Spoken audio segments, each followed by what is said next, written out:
Hey guys, Will's Garage here. So my dashboard finally came in, and I opted for a very simple design. I don't plan on having many controls. I only need the light switch, the key fob, and a start-stop button, and DSC. So I opted for this design where it doesn't have any center section or center console to installing buttons.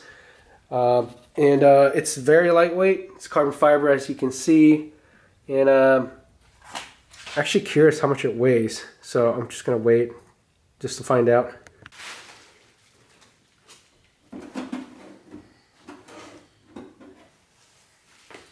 Alright, so it's about 5 pounds and 5 ounces. Very lightweight.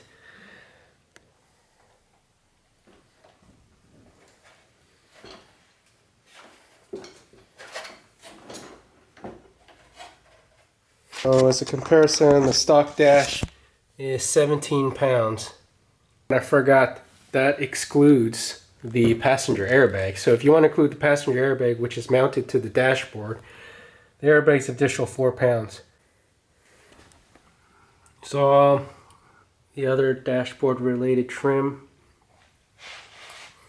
CD changer, vents, screen in the middle, all 16 pounds.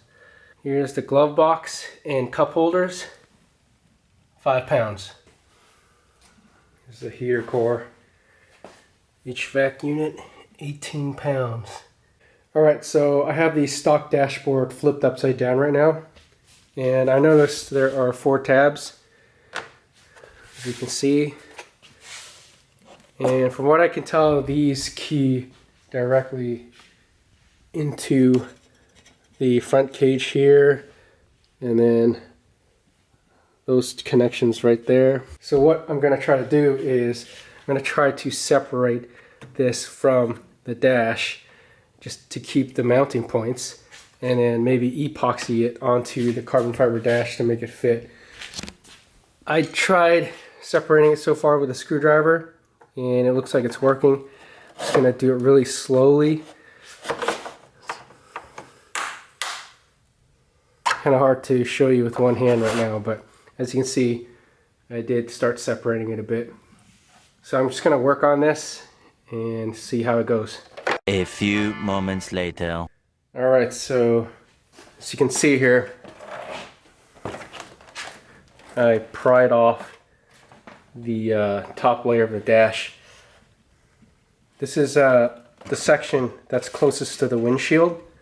So this plastic piece here is the piece I'm trying to retain, again, because it has these plastic mounting tabs.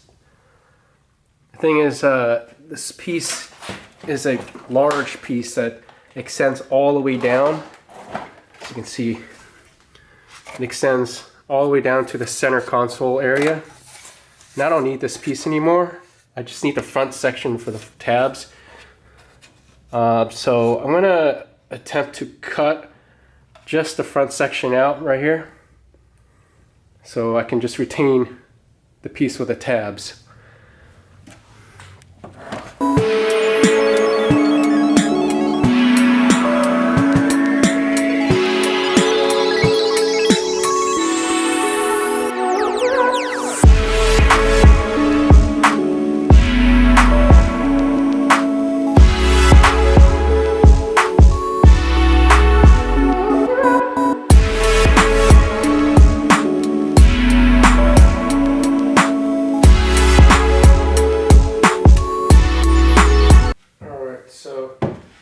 Try test fitting this bracket first.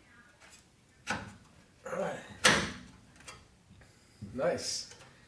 Fits perfectly.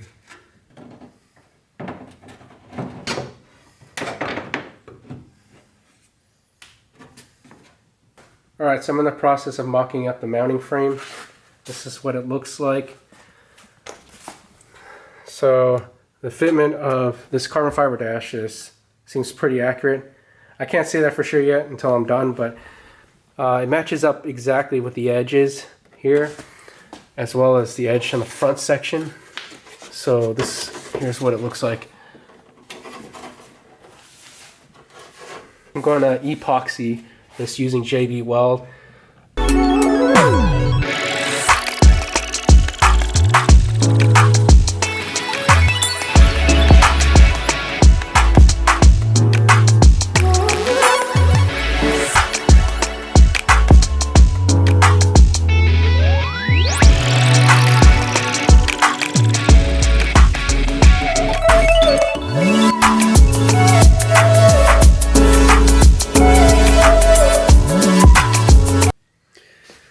Alright guys, so the JB Weld has completely cured and it's quite secure, but I don't trust it 100%, so also went ahead and added some rivets on the upper section here. I'll show you the other side. But they're not perfectly aligned because of the angle of the carbon fiber dash right here. And you won't see them at all once I install it. So it's worth it for the extra security. Also, I went ahead and created some custom studs right here. So I took a bolt and I just epoxied into the dash, one on each side. And these are going to key into these brackets here on the front cage. So the bolt's going to go through here and one on the passenger side over here. So what that's going to do is that it's going to prevent the dash from shifting backwards. And also I relocated the light switch down here. So I used an L bracket in the back and bolted into an existing hole on the front cage. And for the start and stop button, let me show you guys what I'm planning to do with that. For the start, stop, and the key fob button, I was originally going to drill through the front dash or just epoxy it to the back of the dash. But I decided that I want to keep the carbon dash and give it a clean look without any drilling or modification to it. So what I'm going to do is, there's a hole on an existing hole right here on the front cage, right next to the steering column. So I'm going to use a piece of carbon. I'm going to cut out the hole and fit the key fob and start button through here. And then I'm going to mount it onto this hole. So it's going to be hidden behind the dashboard and it's going to be facing downwards. So you're not going to see the key fob or start button at all once I'm done with this. Personally, I think it's an easier method just to install this. I'm not going to have to cut into the dashboard. And it's going to keep the dashboard looking very clean.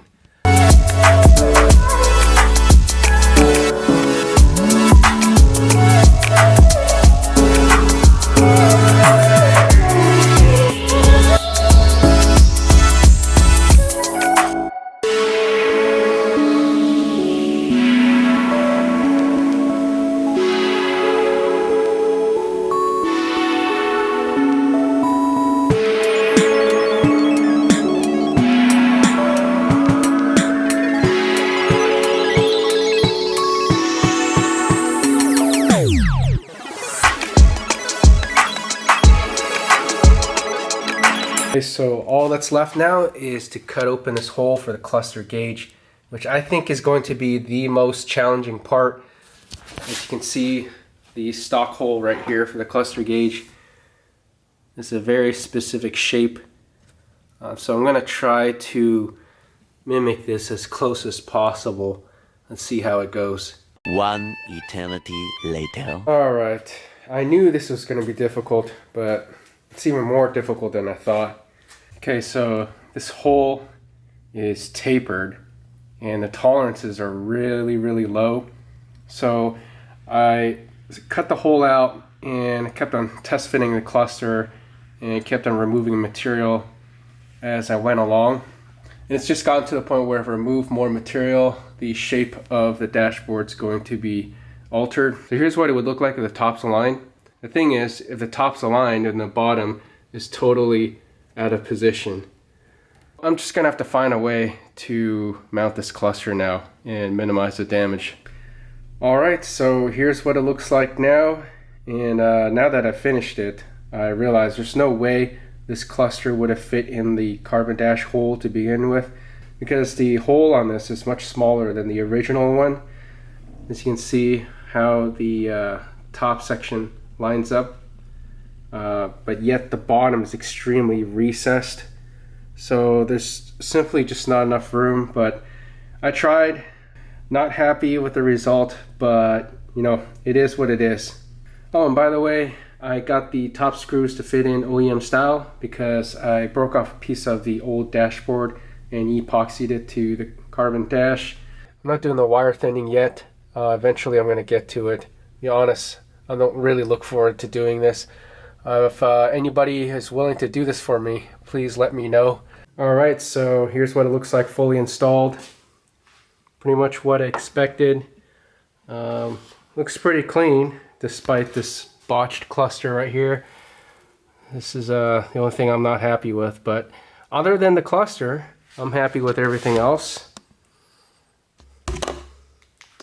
Again, here's the relocated light switch and the start stop button down over here. Here's the driver's view. Honestly, I'm not going to even notice the gap while I'm driving. And the start stop button that's hidden down here, along with the key fob. I just have to find a way to mount this. I might use this screw mounting point, just latch it on right here somehow. Or I might just put a piece of Velcro to secure it right here. Oh yeah, and I forgot to show the mounting points that I have down here. Feels secure enough. Obviously if you push it real hard it might snap the epoxy, but just with the general G-forces that's going to be tugging on this mounting point, it should be more than sufficient to hold the dash in place. And here's a look of that mounting point on this side. So yeah, that's it for this video. Hope you guys enjoyed it. I'm going to be installing the CAE chassis mounted shifter next, and then putting in a new bucket seat, and should be ready to hit the track.